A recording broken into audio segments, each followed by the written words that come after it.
Hey guys, my name is Jess. It is the 3rd of August and you're watching GameSpot News. Blizzard have explained after a little bit of outrage why the Overwatch Summer Games items are restricted to loot boxes.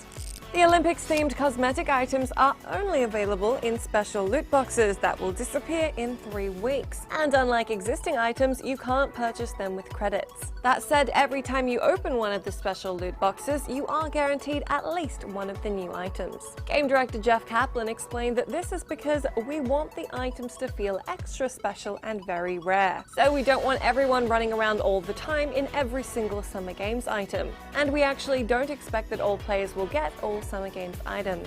We want this to be a thing where 6 months from now, when the Summer Games are long past, you look back on somebody using that cool Summer Games Zarya skin and go, oh man, I can't wait until next year when Summer Games happens. Maybe I'll be lucky enough to get that skin. Of course, with standard loot box items, you can work your way towards collecting every standard item. Next up, Pokemon Go dev Niantic are revoking legendary Pokemon in order to make things fair. Earlier this week, a player got their hands on the legendary Pokemon Articuno, to the dismay of many other players, but the legendary Pokemon have since been removed. Niantic told GameSpot, "We recently noticed that a few legendary Pokemon got into a few accounts when they shouldn't have. To preserve the game's integrity and as a measure of fairness, we've rectified the situation and revoked the legendary Pokemon from the trainers' accounts." Additionally, a number of players haven't been too happy about the most recent update, which removed the broken Pokemon tracking feature instead of fixing it. Niantic say the feature was removed in order to improve the underlying design. Finally, EA have discussed their sales expectations for Battlefield 1 and Titanfall 2, and since there's nothing sexier than sales expectations, let's talk about that.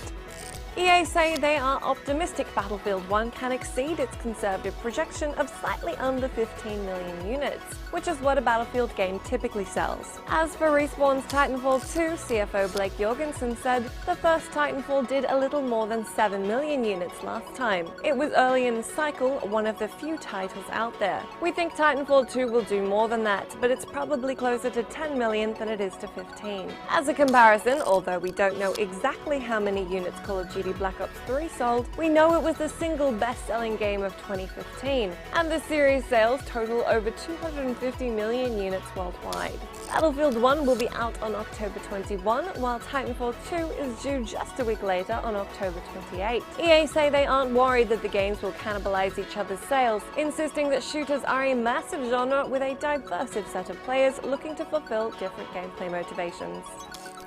Be sure to check back to GameSpot for stories on Inside and No Man's Sky, and I'll have a bunch more news for you tomorrow.